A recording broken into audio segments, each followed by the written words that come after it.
Saudação em Cristo Jesus. Estamos dando início a mais uma entrevista, né? Isso é um trabalho que nós demos uma pausa, pois houve aí umas mudanças, né, no nosso dia a dia e demos uma pausa. Estamos voltando novamente aqui com a entrevista pela Rádio Sol Gospel e temos aqui conosco nesta oportunidade uma pessoa que nos honra com a sua presença aqui. Já agradecemos desde já por ter aceitado o convite para estar cedendo essa entrevista aqui para nós, que é o pastor João Batista de Medeiro, pastor da Primeira Igreja Batista de Coremas. A paz do Senhor, pastor João, tudo bem? Tudo bem, meu querido, a paz do Senhor. É um prazer estar aqui cooperando com este programa do irmão. Amém, Jesus.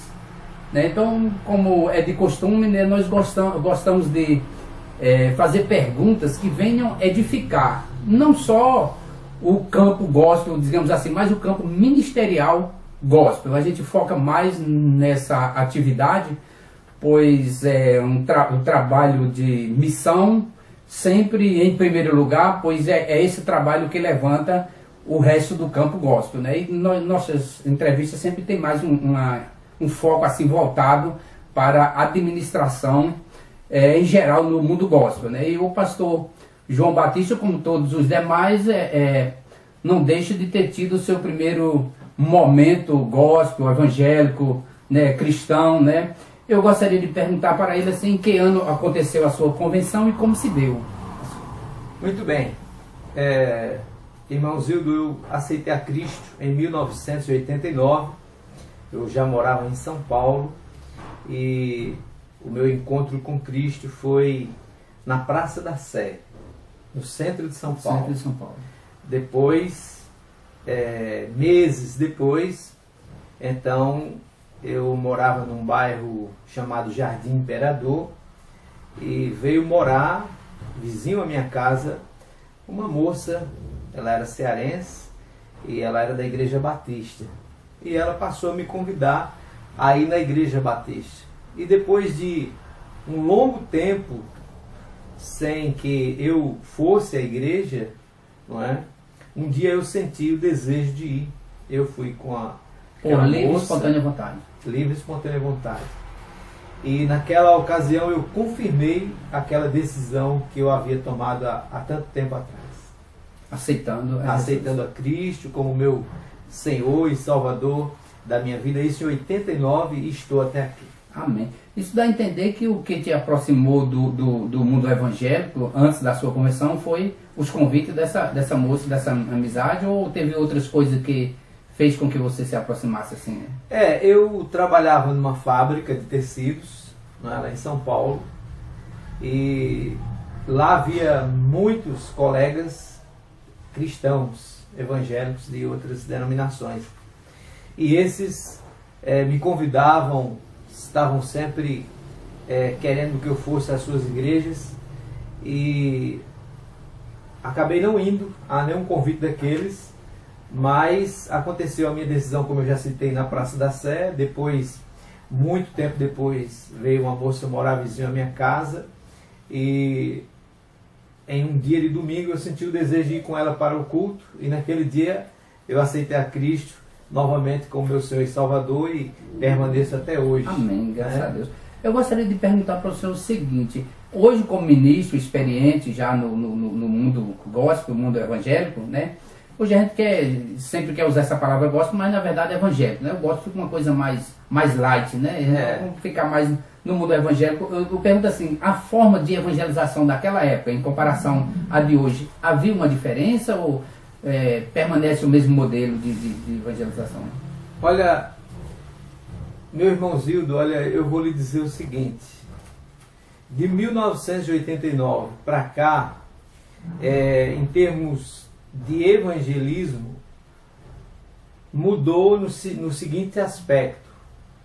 Nos anos 90, início dos anos 2000, eu percebo que havia um interesse maior da igreja evangélica em sair para evangelizar. Mais disponibilidade, mais amor. Havia esse fervor no coração do crente de querer anunciar Jesus, de sair de porta em porta. E naquele tempo, quando eu aceitei a Cristo, a igreja onde eu congregava, ela fazia o trabalho evangelístico de casa em casa todos os finais de semana. Nós sabemos, pastor Zildo, que nós temos dois grandes métodos de evangelismo. O primeiro é o evangelismo em massa, né? Aquele evangelismo que você alcança muita gente, carro de som, né? Culto campal, não é? E rádio. Pregações, rádio, não é? Emissora de televisão. E nós temos o evangelismo pessoal, que é o de casa em casa, de porta em porta, pessoalmente indo às pessoas e falando do grande amor de Deus. E nos anos que nós estamos agora, ou melhor, no ano de 2018, no século 21, a igreja evangélica ela tem perdido essa visão evangelística tal qual nos anos 90 até os anos 2000. Se for para compararmos com a igreja primitiva, não precisa nem falar, porque é enorme. Né? A gente está distante da igreja primitiva há séculos. Verdade. Verdade. Ô pastor, conte-me se, por exemplo, se o senhor já recebeu algum chamado ministerial assim por tipo de revelação, né? E se aconteceu, como se deu? Profecia, sonho, alguma coisa assim, chamado ministerial? Pastor Zilton, o meu chamado para o ministério pastoral, para o campo missionário, ele aconteceu quando eu com a minha família morávamos em Patos, no ano de 97. Nós viemos morar em Patos. E fomos frequentar a Igreja Evangélica Batista em Patos, e lá nós fomos tocados por Deus a aceitarmos o desafio do campo missionário.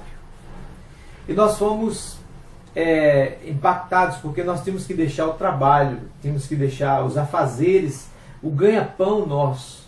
Já casado, já com família? Já casado, minha esposa, nós já tínhamos 6 anos de casamento. E a minha esposa, naquela ocasião, grávida de Tiago, meu filho mais velho, e nós recebemos o chamado para ir para São Mamede. E levamos alguns meses em oração, pedindo a Deus, a orientação de Deus, uma definição clara dessa vontade de Deus.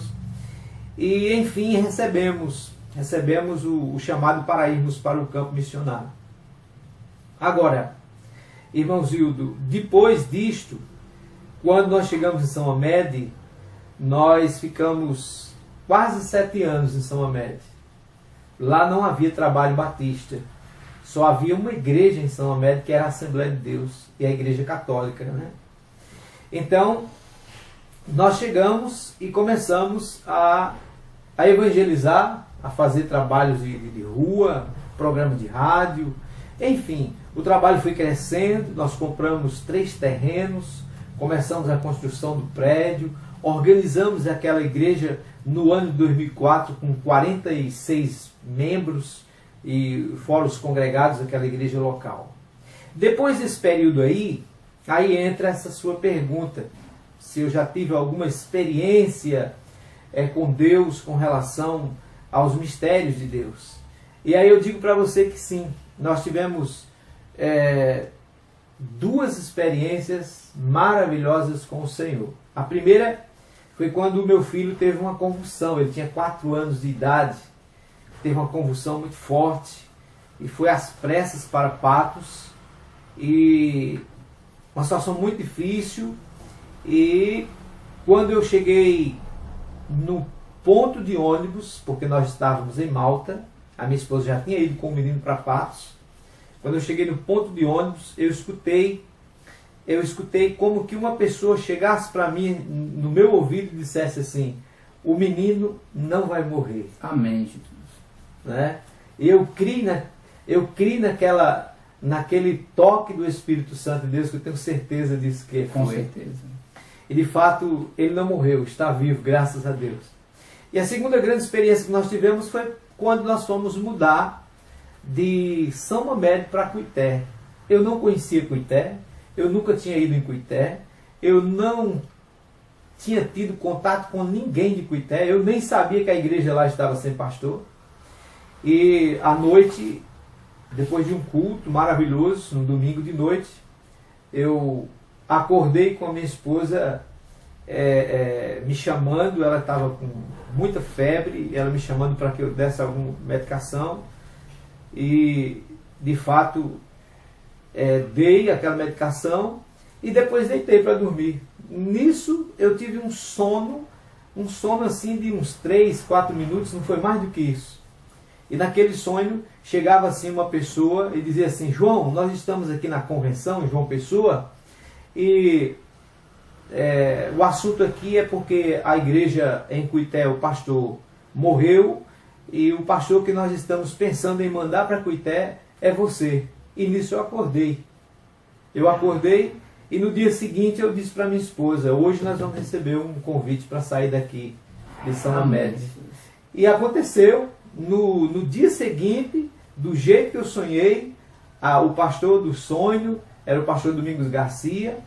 Ele ligou para mim no dia seguinte, contando a mesma coisa que eu havia sonhado. Então isso foi algo que me marcou, e a gente fomos para Cuité realmente através de uma visão que Deus nos deu com relação ao ministério pastoral daquela cidade, daquela igreja. Amém, graças a Deus. Uma coisa gloriosa. Você teve o sonho antes do convite, não foi depois do convite, porque estava pensando naquilo, não. Foi uma revelação antes, depois veio o convite comprovando de que algo de Deus de fato tinha ocorrido no seu sonho. Né? Exatamente. Maravilha, Exatamente. Né? Graças a Deus. Pastor João, eu gostaria de saber como se deu o seu chamado para ministrar na igreja de Coremas. O senhor poderia contar alguma coisa com relação ao seu trabalho? Como eu citei Cuité, eu passei só 2 anos na cidade de Cuité, na primeira igreja batista, e de lá nós fomos para uma cidade chamada Santa Rosa do Viterbo, interior de São Paulo. Ficamos lá 4 anos, próximo de Ribeirão Preto. Nós éramos membros da primeira igreja batista de Ribeirão Preto, e ficamos 4 anos numa congregação nessa cidade chamada Santa Rosa do Viterbo. E depois desses 4 anos que lá nós estávamos, pastor Zito, nós sentimos o desejo de retornar à Paraíba. E nesse retorno, aqui no estado não apareceu nenhuma igreja que me convidasse naquela ocasião. E surgiu uma igreja lá em Mossoró, no Rio Grande do Norte. Estado. A igreja batista em Mossoró. Eu vim pregar no Rio Grande do Norte, nessa igreja. E de modo que quando eu cheguei em Mossoró, eu não sei como que aconteceu, mas os irmãos aqui de Coremas, especialmente o pastor Erineu, que era o pastor daqui da igreja batista de Coremas, ele ficou sabendo que eu estava visitando um campo lá no estado do Rio Grande do Norte, em Mossoró. E ele imediatamente entrou em contato comigo, pediu para conversar comigo pessoalmente. Nós nos encontramos em Patos, e eles formularam o convite para que eu viesse para Coremas, uma vez que a igreja de Coremas já me conhecia, eu já conhecia os irmãos, de modo que assim se sucedeu. Depois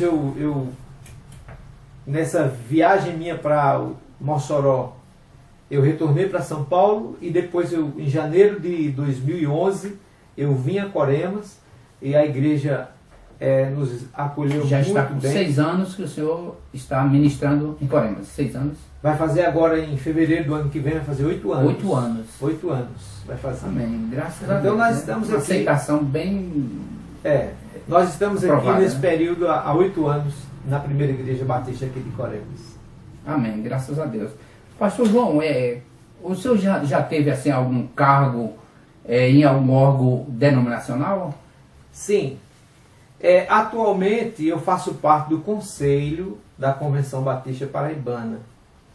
Eu sou um dos conselheiros da Convenção Batista do Estado da Paraíba. E aqui no sertão da Paraíba, hoje eu faço parte, eu sou o vice-presidente da associação, que é a Aribasp, que é a Associação Regional das Igrejas Batistas do Sertão, e faço parte também Agora recente, há 15 dias atrás eu fui eleito como relator da Ordem dos Pastores Batistas do Sertão, do Conselho de Ética dos Pastores Batistas aqui do Sertão do Estado. Amém. Paraíba. Com tamanha responsabilidade e experiência que o senhor tem, assim, o senhor daria que conselho para as pessoas que almejam alcançar o episcopado, o pastorado? Pastor Zildo, olha, o conselho que eu dou para aqueles que almejam o ministério pastoral, não é, o ministério profético da palavra de Deus, é, acima de tudo, acima de qualquer coisa, humildade. Acima de qualquer coisa, muita humildade. E saber ouvir a voz de Deus. Ainda tem uma outra coisa que eu gostaria de compartilhar, que é a perseverança. Porque há muita gente que esses se dizem serem chamados para o ministério, mas nas primeiras adversidades, esses fogem. Né? Então é necessário o quê? Humildade, é necessário perseverança e saber ouvir a voz de Deus. Né? Graças a Deus. Então, o que o senhor tem a dizer assim com relação... Porque, geralmente o que se ouve, principalmente da parte dos pastores, a obra é espinhosa, o trabalho é espinhoso, é muito pesado, é isso. O senhor acha que o trabalho é apenas um fardo pesado e difícil de carregar, ou traz momentos prazerosos, momentos que vale a pena, se torna uma recompensa pelos os fardos e os momentos difíceis? Meu amado pastor Zildo, é o seguinte: o apóstolo Paulo escreveu em 1 Timóteo capítulo 3, no versículo 1, Paulo ele escreve dizendo que se alguém almeja o episcopado, ele diz: excelente obra almeja. É importante dizer que eu não tinha assim no meu coração esse desejo de ser pastor, essa vontade minha própria de ser um ministro do Evangelho. Mas Deus é quem chama, Deus é quem e capacita, né? Toca nas pessoas, exato, para que esses dê continuidade à obra dele. Agora, é importante dizer, irmãos, que o ministério, embora ele tenha os seus espinhos, as suas adversidades, é importante dizer que o ministério, ele é prazeroso. Amém. Ele é algo, eu diria para você sem medo de errar, ele é algo que a gente, quando fazemos, nós fazemos por sentirmos alegria, sentirmos prazer em fazer, amor em fazer. Aliás, se a gente estiver no ministério, pastor Zildo, sem amor, sem prazer, sem alegria, não prospera. Não prospera, não flui o ministério. Então, o ministério, ele é algo excelente, é algo muito prazeroso, sabendo que nós temos aflições, nós temos espinhos, nós temos adversidades, falta de compreensão, nós temos uma série de outras coisas. Mas nós não podemos olhar para isso. Nós temos que olhar para aquele que nos chamou. Se você tem essa certeza, essa convicção do seu chamado para o ministério, meu irmão, vão estar dizendo aqui do seu lado direito, do seu lado esquerdo, atrás, ou até na sua frente, mas o seu foco é agradar aquele que te chamou. Amém. Então isso é o que nos basta. O apóstolo Paulo, certa vez, ele disse isso para Timóteo. Né? Quando ele escreve a Timóteo, ele manda que Timóteo ele não se embarace com os negócios dessa vida. não é? Verdade. Mas que ele olhe para aquele que o alistou para A guerra. o ministério. Né? Verdade. Pastor João, maravilhosa a sua colocação com esse respeito. Fico até grato porque o senhor está falando para um público e eu até absorvi para mim um pouco, certo? Que bom. Então, eu vou fazer um jogo de palavras agora, por exemplo. Eu vou falar algumas palavras e o senhor me diz o significado, o que elas significam na sua vida, na vida da sua igreja, o que é que ela deve significar na vida do cristão em geral. Por exemplo, oração. A oração, ela é a alavanca que move o coração de Deus. Amém. Sem oração, todo cristão, sem oração, a fé dele, a vida espiritual dele é considerada morta. Verdade. Oração, eu diria, é o carro-chefe da Qualquer vida ministro cristã. da vida, não só do Qualquer- ministério da não, vida. de qualquer pessoa na vida cristã. Estudo bíblico. Estudo bíblico, nós temos falhado muito nesse século. Nós temos falhado muito. Eu tenho visto que a igreja, e quando eu digo a Se igreja, acomodou, né? eu não estou dizendo a minha igreja que eu faço parte, ou a sua, ou a corpo de igreja de Cristo na terra, ela tem adormecido com relação a estudos bíblicos. Mas o estudo bíblico, ele tem duas funções. Primeiro, uma pessoa que se converte, ela deve receber os primeiros passos na fé. Aonde? No estudo bíblico. O segundo passo que eu atribuo é aquele estudo bíblico para alimentar o rebanho, para alimentar as ovelhas do Senhor Jesus. Né? Então nós, como ministros do Evangelho, ministros da Palavra de Deus, nós temos que ser bem conscientes disso. Aparelharmos aqueles que estão chegando e fortalecermos aqueles que já estão conosco, para que esses possam sair junto conosco e ganhar outros. Né? Amém, graças a Deus. Família. Família é a base da sociedade. Se a família em casa ela está bem, a igreja está bem.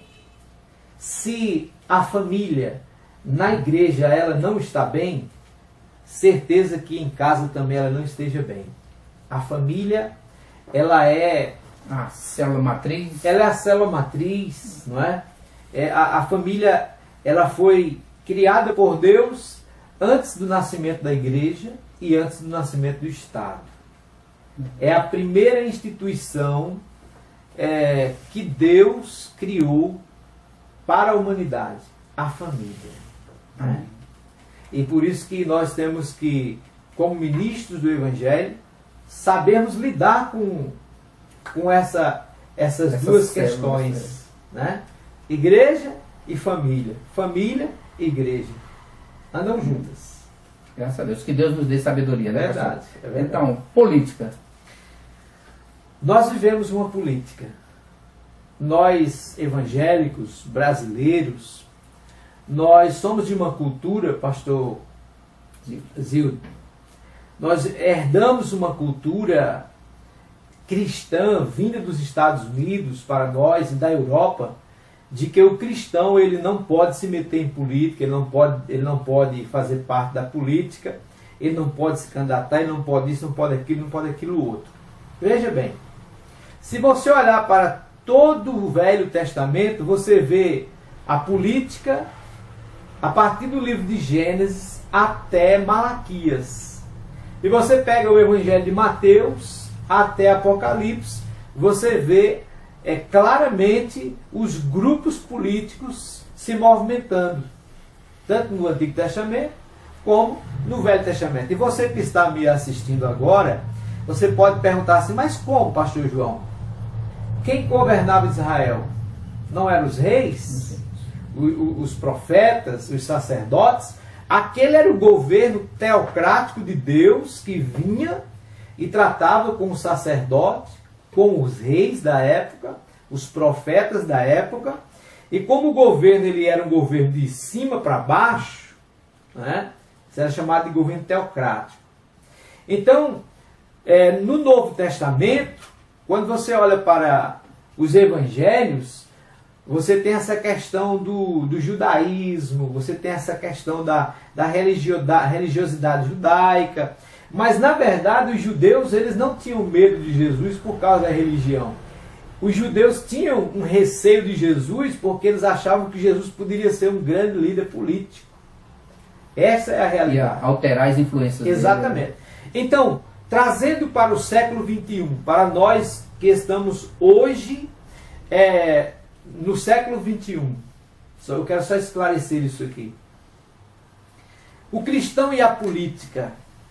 O cristão ele pode ser um político desde que ele entregue todos os seus cargos lá na igreja e ele exerça o seu chamado político. Agora, nós precisamos compreender o que é política. Política é quando eu negocio com você, você negocia comigo, nós estamos fazendo política. Você está querendo levar vantagem sobre a minha pessoa e eu trabalho para também levar vantagem sobre você. Isso é política, não é? Então, é importante dizer que a política, nesse tempo que nós estamos vivendo, do século XXI, ela tornou-se corrompida, ela está corrompida. Há muita gente boa no meio da política, mas infelizmente se corromperam. Né? Então aí só fica mesmo com as mãos atadas sem poder fazer nada. Né? Exato. Só mesmo Deus é que pode nos dar um norte com relação a tudo isso. Verdade. Então, graças a Deus. Pastor João, nós estamos chegando ao final, né, dessa entrevista, né? Você que nos ouve aí, é um trabalho da Rádio Só Gospel, né? Você pode baixar o aplicativo da Rádio Só Gospel. Nós já temos mais de 30 mil instalações do aplicativo, né? Você vai lá no Play Store e baixa, e você pode acompanhar a Rádio Só Gospel. Mas também estamos rodando nas redes sociais, no Facebook. Domingo estará ao ar essa entrevista, neste domingo, e pelo YouTube, e também na rádio da cidade, Coremas FM. Também nós estamos transmitindo neste domingo no horário do programa. O início do programa vai ser com a transmissão dessa entrevista, né? Então que Deus possa te abençoar. Gostaria de deixar o pastor João aí com uma palavra final para os internautas, para os ouvintes do rádio, assim como ele sente de falar alguma coisa. Irmão Zildo, eu quero primeiro agradecer a você pelo convite de estar aqui, participar desse seu programa que é maravilhoso. Mas eu gostaria de, nessa oportunidade, você sabe que nós estamos vivendo um clima político. Com certeza. Nós estamos vivendo um período no Brasil de muitas dificuldades. Há uma crise política no Brasil, econômica, há uma crise em muitas outras esferas da sociedade. Mas eu não poderia perder essa oportunidade para dizer para você nessa tarde que a única esperança para o Brasil se chama Jesus Cristo. A esperança para o Brasil é Jesus Cristo. Certa vez o apóstolo Pedro, ele relata lá no livro de Atos, capítulo 4, versículo 12, e Pedro diz assim, olha, em nenhum outro há salvação, porque também debaixo do céu, nenhum outro nome há dado entre os homens pelo qual devamos ser salvos. A esperança dos brasileiros, de 4 em 4 anos, pastor Zildo, está nos políticos. Infelizmente, são frustrados, verdade? São todos frustrados. E nós sabemos que de 4 em 4